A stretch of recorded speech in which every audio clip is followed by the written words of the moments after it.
Good morning. We're going to call the Unsafe Building Commission meeting for Tuesday, February 18th to order. Would you call the roll, please, Sienna? Diane Whitehead, Here. Rhonda Dooning, Here. Terry Hillard, Here. Okay. We need to have an election of officers for the 2025. I'll make a nomination that Diane Whitehead become president. I second. All in favor? Aye. Aye. Aye. Then I'll make a motion that Rhonda Dooning be the vice president. I will second it. All in favor, say aye. Aye. Motion carried. Do we have a proof of publication? Yes, we do. Okay. Is there anyone here today that's going to speak? You need to stand and be sworn in. And then I'll do the proof of publication after that, and then you can Okay. do the minutes also. Oh, yeah.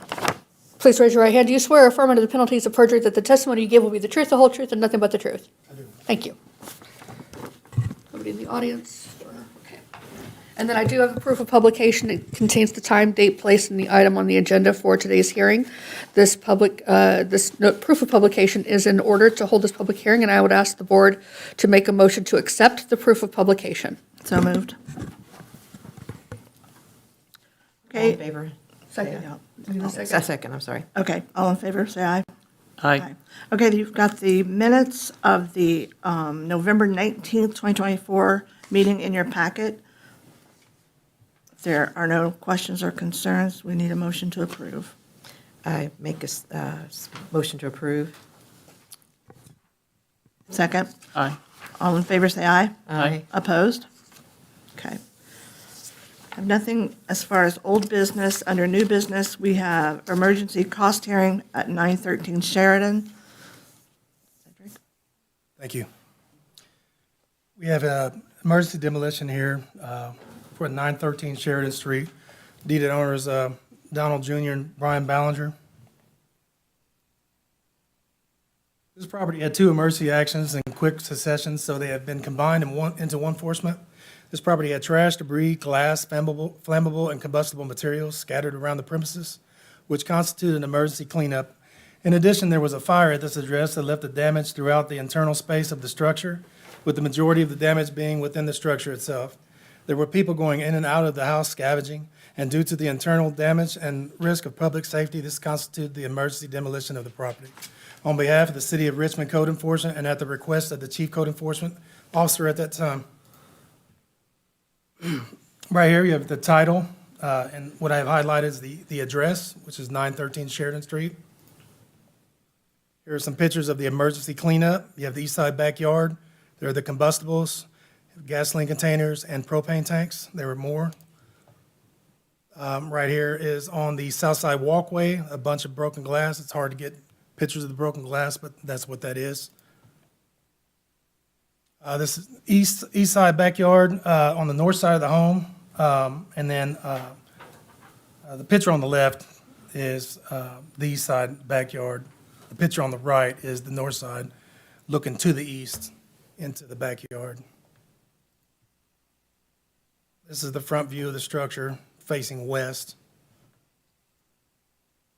This is the closer view of the front on the west. Just showing the picture at the top, the windows and some trash in the front. The windows where the smoke and fire had built out, causing damage. Couldn't really see much damage here, but the damage was really in the main of the house. This is on the north side damage, showing the windows open and fire damage at the top of the window to the outside of the structure. This is on the south side. South side, the first picture on the left. Picture on the right would be the north side. Fire damage to the coming outside of the building. This is the rear door being open. At one time, the door was closed, so we know that people were coming and going from the property. And this is what it looked like after the cleanup and after the demolition. It's a vacant lot now. Right here's the highlighted amount with the contract. The compensation for the emergency cleanup was $350. The contract with the highlighted amount for the demolition, which was $7,800. Resolution number 1, 2025, for the admin costs, which total $1,740. This is the recorded order and demand for payment for Brian Ballinger and Donald Ballinger for a total of $9,890. And this is just a sum of what you've seen for the total cost of $9,890. I am now requesting that the Unsafe Building Commission affirm the emergency action taken at the property located at 913 Sheridan Street. Do you have any questions at this time? Anyone have any questions for Cedric? I do not. Is there anyone in the audience to speak to this property? Hearing none. You want Okay, then I'll make a motion to affirm and submit the amount of the cost and claim of the payment associated with the prior emergency action taken by the Enforcement Authority for the property located at 913 Sheridan Street, which includes the actual cost incurred and the administrative processes, expenses permitted by Indiana code of $9,890 total. I'll second that. There's been a motion and a second to approve the emergency cost for the property located at 913 Sheridan Street. All in favor, say aye. Aye. Aye. Opposed? All in favor. Thank you. Okay, under miscellaneous, information regarding the proposed addition to the Richmond City Code, Chapter 98. So I will speak to that, Madam President. So back in 2021, the administration at the time had come to the law department in connection with a portion of the code that is basically a sister code to 3679. You guys are accustomed to 3679. 36736 is a portion of that sister code that talks about how to regulate and maintain and oversee and deal with properties that have been basically abandoned and doing a more stringent type of what they call mothballing, but sealing the property up in a manner that is safer for your police and fire, your code enforcement. So Beth and the prior city planner, Ian Vaness, had brought that to my attention. And then after putting a draft together for the prior administration, I believe that they were trying to run some things past both police and fire, and it kind of had stalled out, but the fire administration had wanted some shuttering code placed in so that when police, fire, and code enforcement go up to the property, instead of it being boarded up, it has clear boarding in place so that they can actually see in to see if there are people or squatters or animals in there before either going into a property or attempting to demolish it or that kind of thing. So this ordinance has not been passed. It is technically in a council committee. They had a committee of the whole meeting, was it last Monday, I believe. And so I told them that I would be letting you guys know about this process. It is not in place yet, but I did print up copies of the draft for you to have and review. It's not something that this board is going to be technically overseeing the administration of that registered property or registered vacant, vacant property ordinance, not really abandoned, but vacant. But you may see some activity come to this board in the event anybody tries to appeal that. So again, this has not passed. This is still in the council committee, but I did want you guys to be aware of it because I told the council during committee of the whole that I would keep you guys in the loop on how this impacts particularly the enforcement department, which is code enforcement, and also police and fire. So I know this isn't a lot of, in-depth information, but I'd be happy to answer any questions if you have any questions. And I do have drafts of the non-passed ordinance just so that you guys can be aware of what council is entertaining. I guess I have a question for code enforcement, and Sherry, what are your thoughts on this? You're the ones who are going to have to oversee it and see this. Would it be helpful? To be able to see into the properties at all times? It seemed logical. I mean, I think it would, there's, oh, sorry.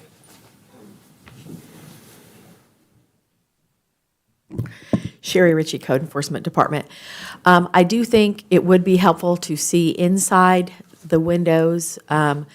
My only concern is if the property owners do not take care of that and it falls back on the responsibility of the city, I don't know where the funding is going to come from to pay for the plastic or whatever type of material that they're using, because the plywood that we use is a lot cheaper. So, and then I'm not quite sure how it's going to work with when they want people to go back and check every 30 days those vacant properties. So I know it's in the beginning stages of the ordinance. I think there are a lot of things that still need to be worked out before it passes. So I'm not really sure. I just know that the material-wise, that I know it's going to be a lot more expensive to do it with the plastic and, you know, the clear, to be able to see inside there than it would be with the plywood. But I think the concept is a good concept. About, I mean, what would prevent people from just spray painting over it, your squatters? And I mean, Honestly, that's a good point. Nothing. I mean, they could put newspaper up, they could do anything, but I would assume that if they do that, that would let us know that obviously somebody's trying to cover something up, so that there probably are people in there. So, and also just to kind of respond to some of that, at the committee of the whole, they talked about how this was going to be going to the finance committee to discuss those costs. And also, the 30-day checkups are supposed to be done, according to the new code, they're supposed to be done by an agent of the owner. And I believe that if you live within, or if the owner does not live within 75 miles of Richmond, that's the number, it could be changed, then the owner is supposed to have an agent who is supposed to be available for police, fire, or code enforcement to call, because the agent is supposed to be the one checking every 30 days. I don't think it was meant to be that code enforcement would check every 30 days. And then also, this would be administered by the Department of Infrastructure and Development as far as the registration, the tracking, and then they work very closely together with code enforcement so that everybody knows who the agent was assigned for a given property. So I think that was the intent. At least that's the intent, I think, that was relayed to me from Ian and Beth back in 2021. So I don't know if that helps clarify at all. I'm sure there'll be updates along the way. So since it's- I will keep you posted as council goes. I'm, you know, and it may not pass. I don't know what they as a body intend to do. I do know that Larry Parker had called the committee of the whole, and he said it was about blight, and I had assumed it was about that, so I reached out to the Public Safety Committee that had met in May of '24. And I said, is it about this topic? And they said yes. So I showed up to the committee of the whole and answered the questions as best I could. So I will definitely try to keep you all posted as things progress. Thank you. Are there any other questions? Okay, I don't see any other further business on the agenda, so is there a motion to adjourn? so moved. Second? Second? All in favor, say aye. Aye. Aye.